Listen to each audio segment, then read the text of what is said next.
자, 다시 공부를 진행하겠습니다. 자, 우리가 조금 전에 1947 가트 체제가 끝나고 1995년 1월 1일 WTO가 출범된 이후에 기존의 1947 가트의 내용이 그대로 1994 가트 체제로 바뀌었다라고 말씀드렸습니다. 그래서 지금 현재 체제에서 이 덤핑에 대한 반덤핑 조치를 규정한 여러 가지 법률 체계 중에 모법에 해당되는 게 바로 가트 1994 제6조의 내용이라고 말씀드렸습니다. 그래서 방금 이 화면에 나와 있는 내용 1947 내용과 그대로죠. 하지만 이제 우리가 이 조항을 해석을 할 때 The Contracting Parties라는 이 첫 번째 이 Contracting Parties라는 이 주어를 이제 Members, WTO 회원국들은 이렇게 해석한다고 했습니다. 나머지 이제 덤핑이다. 뭐가 덤핑이다? At less than the normal value of the product. 해당 상품의 정상 가격보다 낮게 수입되면 덤핑이다. 이 내용은 그대로입니다. 근데 1947 체제에서의 문제점이 그러면 이 보다 낮은 가격으로 들어온다. 이 가격을 계산하고 비교하는 구체적인 방법론이 없다고 그랬죠. 이걸 추가적으로 합의한 게 바로 케네디 라운드, 도쿄 라운드의 코드라고 말씀드렸습니다.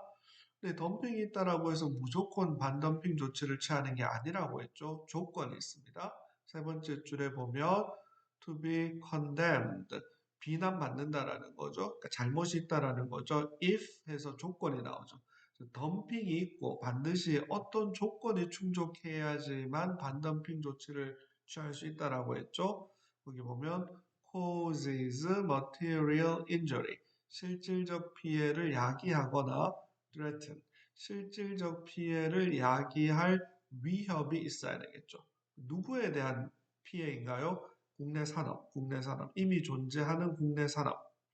또 다른 조건이 있죠. 혹은 materially retard the establishment of domestic industry라고 해서 국내 산업의 설립, 이미 존재하는 산업이 아니라 현재는 존재하지 않지만 장차 설립될 국내 산업의 설립을 실질적으로 retard, 지연시키는 피해가 발생해도 덤핑에 대한 반덤핑 조치를 취할 수 있다라는 겁니다. 이제 이 원칙적인 규정을 담은 가트 1994 제6조에 대한 구체적인 방법론이 담긴 문건이 필요하겠죠. 그래서 등장한 게 바로 다음과 같은 조약입니다. 우리가 국제통상법 1 제3주차 강의 WTO의 특성 법 포럼으로서의 WTO라고 할 때 이 내용을 배웠었죠. 바로 가트 1994의 부속 문건으로서 다음과 같은 조약들이 있는데 그 중에 하나가 바로 Agreement on Implementation of Article 6 of the GATT 1994라고 해서 가트 1994 제6조의 이행에 관한 협정이라는 게 있습니다. 이걸 우리가 흔히 반덤핑 협정이라고 부릅니다. ADA, Anti-Dumping Agreement라고 해서 반덤핑 협정이라고 부릅니다. 제가 지난번 수업할 때 이 슬라이드에 오타가 하나 있더라고요. 그 보면 제가 여기에 implementation을 implication이라고 잘못 타이핑을 한 게 있어서 수정합니다. 죄송합니다. 자, 그럼 이렇게 기억하시면 돼요. WTO 체제에서의 가장 중요한 헌법에 해당되는 게 있다 그랬죠. 그게 뭐라 그랬죠? WTO Agreement, 단수로 Agreement. 이게 바로 그랬죠. 바로 WTO 설립협정, 마라케시 어그리먼트라고 불리우는 WTO 설립협정, WTO 어그리먼트라는 게 바로 WTO 체제 헌법에 해당되는 거고, 이 헌법 하에 여러 가지 법률들이 있는데 그 중에 하나가 상품무역을 다루는 가트 1994라는 법률이 있다라고 했습니다. 바로 상품무역에 대한 일반법이라고 했죠. 이 법률 중에서 구체적으로 반덤핑 문제만을 다루는 게 가트 제6 6조의 이행에 관한 합의 바로 반덤핑 협정입니다. 맞죠? 우리 국내법에서 헌법이 있고 일반법이 있고 특별법이 있는 것처럼 이 덤핑과 관련해서는 헌법에 해당되는 WTO Agreement 그리고 일반법에 해당되는 GATT 1994 그리고 그 1994 제6조를 보다 구체적으로 만든 특별법에 해당되는 반덤핑 협정이 있다라고 생각하시면 되겠습니다.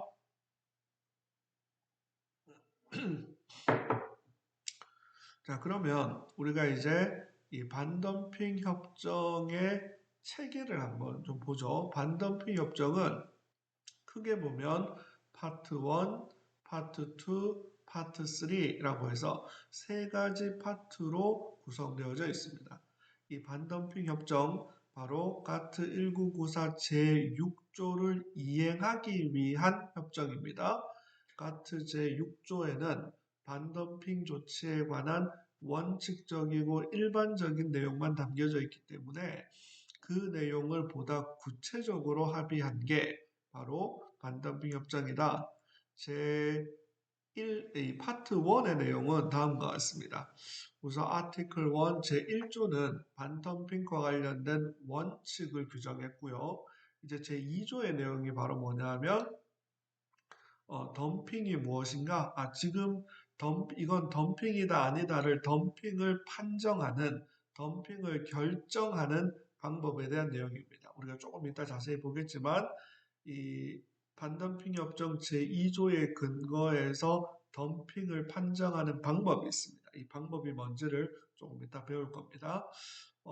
제가 조금 전에 설명한 것처럼 가트 1947 체제에서는 구체적으로 덤핑이 무엇인지에 대해서 어떻게 판정하는지에 대해서 가트 제6조에는 내용이 없었어요.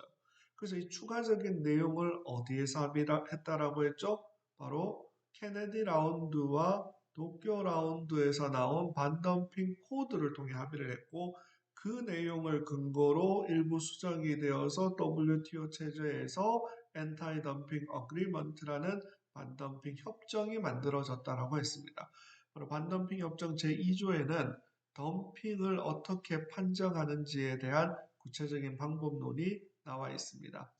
그리고 제3조는 바로 Determination of Injury라고 해서 반덤핑으로 인한 피해가 있다. 이 피해가 있다라는 걸 판정하는 방법론 절차가 나와 있습니다.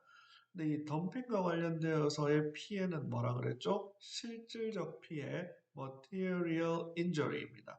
우리가 나중에 다음 시간에 배우겠지만 세이프가드 조치와 관련되어서도 피해가 있다라고 판정이 돼야 되는데 그때의 피해는 serious injury라고 해서 아주 중대한, 아주 심각한 피해가 있어야 됩니다. 그러니까 material injury라는 개념과 serious injury라는 건 법적 의미가 완전히 다릅니다. 이 반덤핑에서 생각하는 피해는 어떤 피해다? 실질적인 피해다. material injury다. 다음 제4조의 내용이 바로 definition of domestic industry라고 해서 국내 산업이 무슨 말인가 라는 의미가 나옵니다. 이게 왜 필요하죠?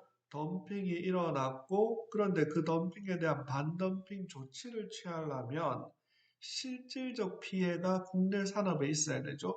국내 산업의 개념이 나와야 되죠.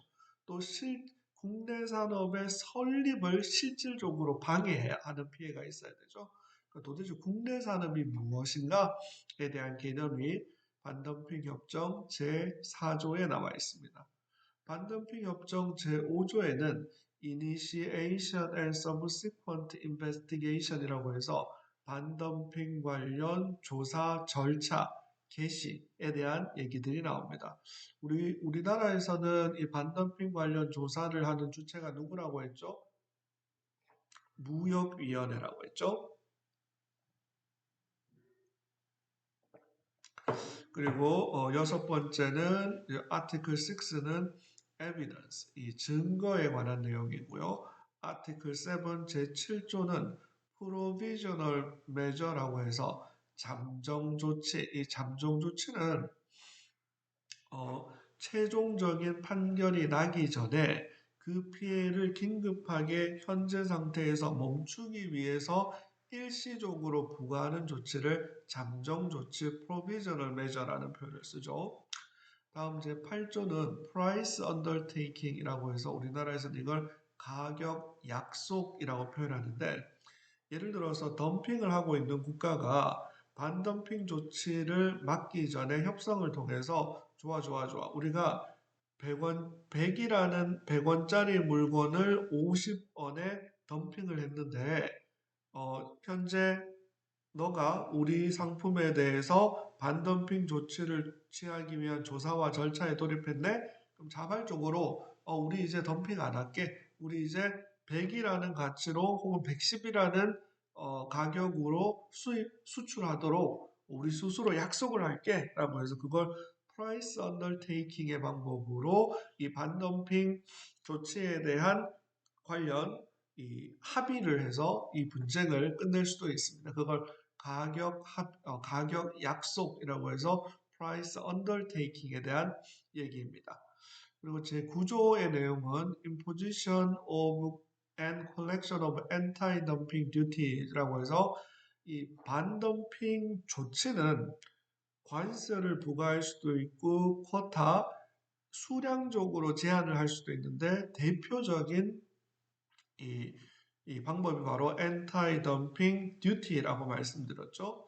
용어의 차이 기억나시나요? 아까 우리가 가트 1947에서는 anti-dumping에 대한 countervailing duty, countervailing measure라는 표현을 썼는데 우리가 흔히 현재 WTO 체제에서는 관행적으로 덤핑에 대한 반대 조치를 anti-dumping measure 그거 중에 하나가 바로 anti-dumping duty라는 표현을 쓰고요.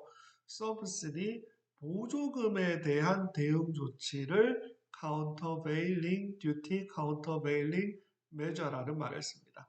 그러니까 지금 현재는 용어를 덤핑에 대한 대응 조치를 anti-dumping measure 그리고 subsidy 보조금에 대한 대응 조치를 countervailing measure라고 쓴다.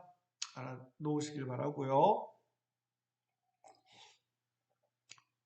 다음 제 10조는 retroactivity 굉장히 많이 쓰이는 법률 용어인데 retro라는 말은 뒤로라는 말이고요. act라는 말은 법을 제정하거나 법의 효과가 발휘되는 건데 retroactivity라는 말은 소급표 뒤로 과거에 있었던 일에 대한 이 효과 어떤 사건이 벌어지고 이후에 법률을 제정해서 거기에 효과를 주는 걸 우리가 소급표라는 말을 쓰죠. 그게 이 영어로 retroactivity라는 표현입니다. 다음 이제 11조의 내용이 바로 duration and review of anti-dumping duties and price undertaking이라는 내용인데 이 덤핑에 대한 반덤핑 조치가 취해지면 반드시 WTO 반덤핑 위원회의 이 커미티에 이 내용이 보고되어야 되고 이 반덤핑 조치가 적절한지에 대해서 반드시 리뷰 검토가 이루어져야 합니다. 그리고 이 반덤핑 조치도 무조건 오랜 기간 지속할 수 있는 게 아니라 제한된 기간 동안만 하도록 되어져 있습니다. 관련된 규정이고요. 그리고 제 12조는 관련되어 이러한 반덤핑 조치에 대한 퍼블릭 나티스 이 반덤핑 조치를 취하겠다라고 이걸 전 세계 WTO에 공고해야 됩니다. 또 관련되어서 judicial review라고 해서 사법적 심사에 대한 내용이 있고요. 또 뭐 제3국 관련되어서 제3국을 위한 반덤핑 조치에 대한 내용도 있고 제15조는 developing country member 이 개도국 이 WTO의 가장 중요한 원칙 중에 하나가 바로 development issue라 그랬죠. 가난한 개도국의 경제 개발을 위한 조치들 그래서 이 반덤핑 조치를 취할 때에도 개도국에 대해서는 특별한 대우를 해주도록 규정이 되어져 있습니다. 그리고 파트 2는 제16조에 보면 Committee on Anti-Dumping Practices라고 해서 WTO 상품무역이사회 산하에 반덤핑 조치, 반덤핑 관행을 다루는 위원회가 있고요. 여기에서 각국이 취하는 반덤핑 조치에 대해서 심사하는 제도가 마련되어져 있습니다. 그리고 제17조는 이 반덤핑 협정과 관련되어서 분쟁이 일어나게 되면 컨설테이션, 일단 당사국 간의 협의를 거치게 되고 이후에 분쟁 해결 절차에 정식으로 들어가게 되죠. 바로 이 반덤핑 협정과 관련된 분쟁 해결에 특별히 17조에 이 분쟁 해결 조항이 있지만 이 반덤핑 관련 문제도 당연히 우리가 이미 배웠던 WTO DSU 분쟁 해결 양해에 의해 관련된 사건들이 해결되게 됩니다. 그리고 제18조 마지막 규정이 있고요. 또 Annex 1이라고 해서 이 반덤핑 협정의 부속서 1이 바로 뭐냐면 On the Spot Investigation이라고 해서 이 덤핑 관련 조사, 현장 조사에 대한 절차가 규정되어져 있고요. 또 반덤핑 결정을 내리든 피해 결정을 내리든 결정을 내리기 위한 증거들이 있는데 이 Best Information Available이 어떤 의미인지에 대한 내용들이 나와 있습니다. 이게 바로 WTO 체제에서의 반덤핑 협정입니다. 자, 그럼 다시 정리하면 1947 가트 체제에서 반덤핑 문제를 다루는 법률은 1947 가트 제6조 그리고 케네디 라운드, 도쿄 라운드에서 채택된 코드, 반덤핑 코드라고 말씀드렸고요. 1995년 1월 1일 WTO 체제의 출범 이후에 오늘날 반덤핑의 문제를 다루는 법률 체계에는 바로 가트 1994 제6조가 있고 그 1994 제6조를 이행하기 위한 합의, 소위 반덤핑 협정이 있다라고 말씀드릴 수 있습니다. 자, 그러면 이제 반덤핑 조치를 위한 세 가지 요건에 대한 내용이 있는데요. 반덤핑 조치를 위한 세 가지 요건. 예를 들어서 중국에서 한국으로 수입된 물건이 있다. 근데 이 물건이 과연 덤핑을 했느냐? 이 물건에 대해서 이 수입에 대해서 대한민국이 반덤핑 조치를 취할 수 있느냐를 판단하는 거죠. 이게 어떻게 진행되는지를 한번 생각해 보는데 반덤핑 조치를 위해서는 반드시 다음 세 가지 requirement, condition, 요건이 충족되어야 합니다. 이게 뭔지 이제 하나씩 설명을 해드릴 텐데요. 첫 번째, 덤핑이 있어야 됩니다. 반덤핑 조치를 취하기 위해서는 덤핑이 있어야 된다. 중국에서 한국으로 수입된 상품이 덤핑이라는 판정을 받아야 됩니다. 두 번째로는 실질적 피해, material injury가 존재해야 합니다. 실질적 피해가 존재한다. 즉, 중국산 상품이 한국으로 수입되었는데 그 상품의 수입, 덤핑 때문에 대한민국 국내에서 material injury, 실질적인 피해가 발생해야 합니다. 실질적인 피해가 발생한다? 이게 무슨 의미인지 우리가 하나씩 따져보도록 할 거고요.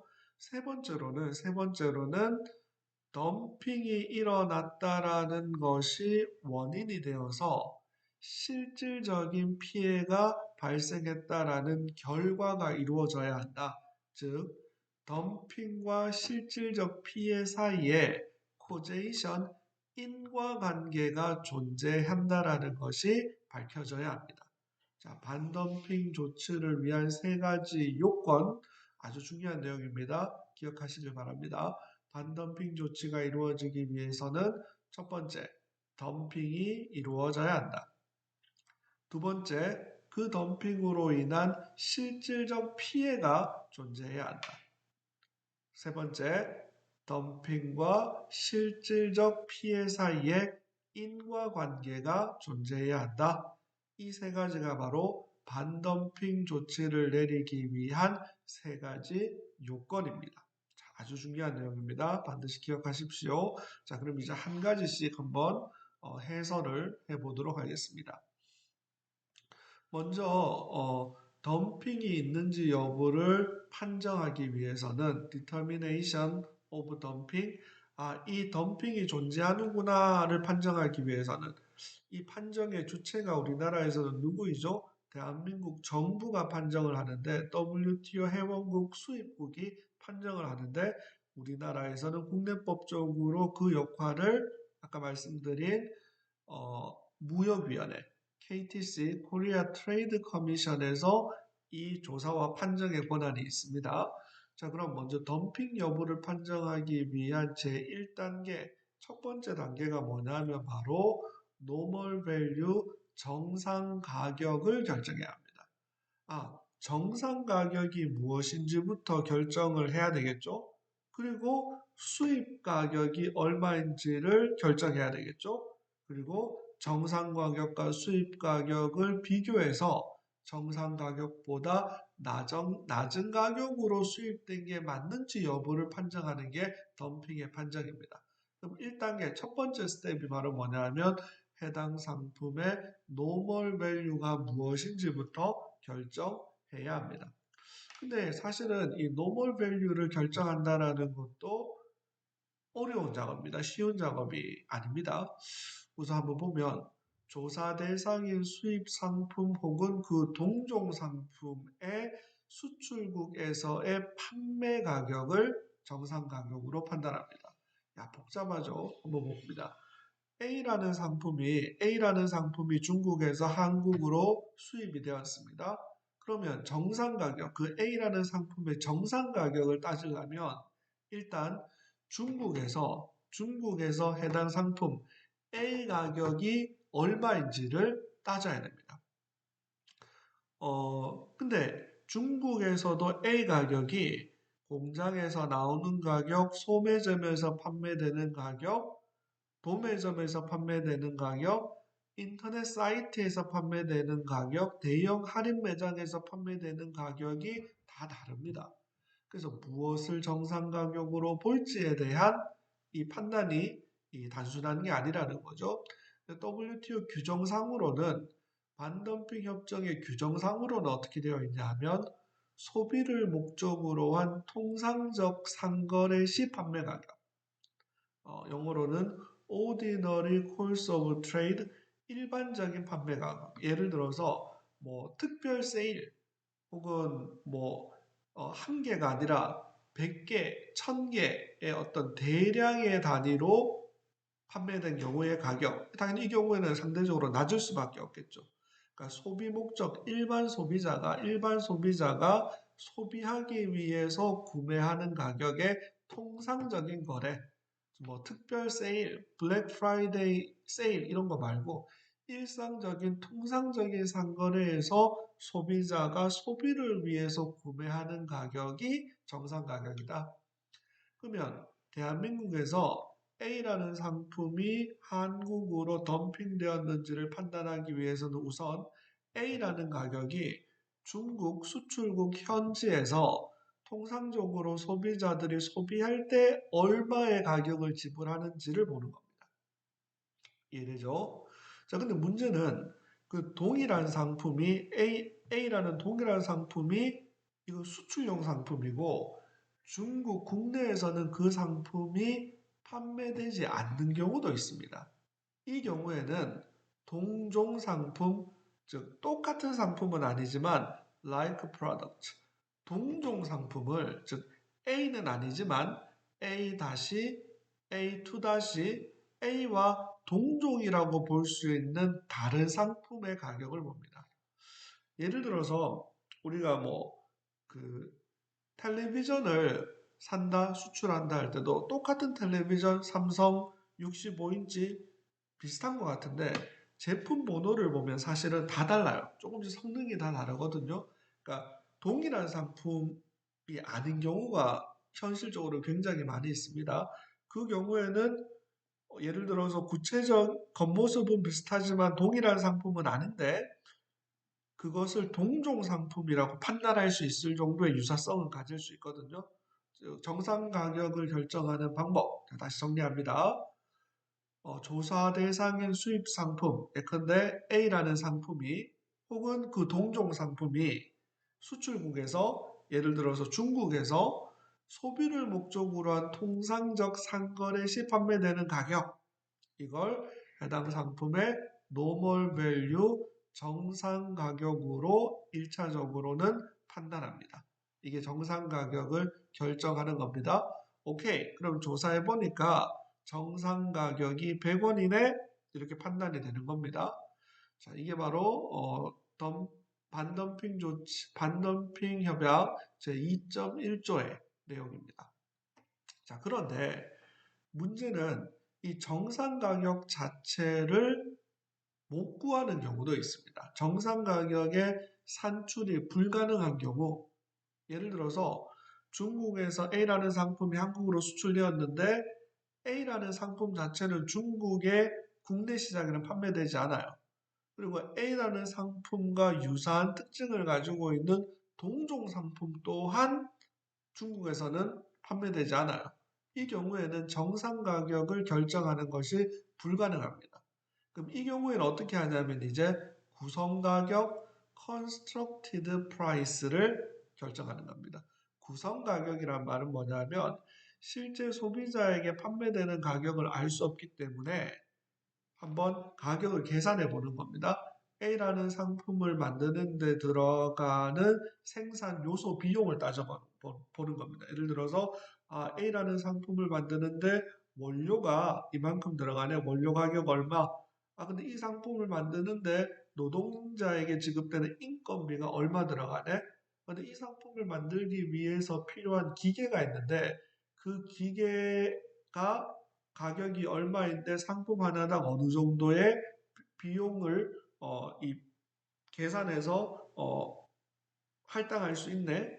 또 이 상품이 제조되고 있는 공장의 렌트 비용이 어느 정도이네 라고 해서 또 이 상품을 판매하는 기업이 정상적인 경우 이 정도의 마진 이익을 얻어야 되네. 이 모든 것들을 계산해 보는 겁니다. 계산하는 겁니다. 그래서 이 구성 가격을 계산하는 겁니다. 이해되시죠? 근데 경우에 따라서는 이 상품의 구성 가격을 계산해내는 것 또한 불가능한 경우도 있습니다. 그 경우에는 무엇을 또 대안으로 사용하냐 하면 제3국에 수출되는 가격을 활용해 봅니다.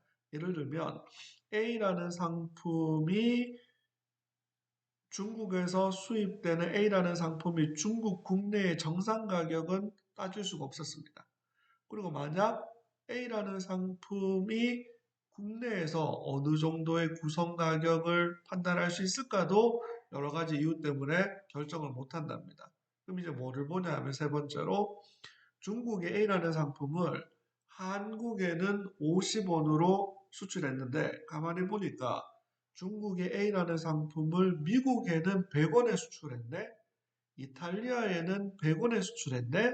라고 한다면 정상 가격을 제3국 수출 가격을 기준으로 판단해 볼 수도 있다는 겁니다. 이해되시죠? 이 내용이 바로 2.2조의 내용입니다. 바로 덤핑을 판단하는 첫 번째 단계가 정상 가격 (normal value를) 계산하는 거다. 정상 가격의 계산이 불가능한 경우 구성 가격 (constructed price를) 통해서 들어가는 생산 요소의 가격, 원료, 노동력, 그리고 공장의 인건비, 또 기계 비용 등등의 비용들, 그리고 정상적으로 그 기업이 가져가야 하는 이익 부분 등을 계산해서 구성 가격을 산출한다. 그것도 불가능한 경우에는 제3국에 수출되는 가격을 정상 가격으로 간주한다. 라는 겁니다. 자, 법학을 공부하는 우리의 입장에서는 사실은 방금 말씀드린 이 구성 가격이나 제3국 수출 가격을 계산하는 부분은 이거는 정확하게 얘기 드리면 법률의 영역이 아니라 어카운턴트, 이 회계사들이 이 계산하는 겁니다. 그래서 보통 이제 이 덤핑과 관련된 반덤핑과 관련된 국제 소송이 벌어지게 되면 법률적인 판단은 이 변호사들, 법학을 공부한 법률가들이 이 국제법을 기준으로 또 그 이행 법률인 국내법을 기준으로 판단을 내리는 거고요. 이제 구체적으로 정상 가격을 계산하고 구성 가격을 계산하고 제3국 수출 가격을 계산하고 하는 부분은 변호사들이 해당 분야의 전문성을 가지고 있는 이 공인회계사들, 도움을 받아서 파이낸스를 공부한 어카운턴트를 공부한 사람들의 도움을 받아서 이러한 가격을 산정하는 작업들을 진행합니다. 이해되시죠? 자, 이렇게 해서 덤핑 판정을 내리는 1단계 정상 가격의 결정 방법에 대해서 간략하게 설명드렸습니다. 자, 그러면 우리 잠시만 쉬었다가 다시 수업을 진행하도록 하겠습니다. 잠시만 쉬겠습니다.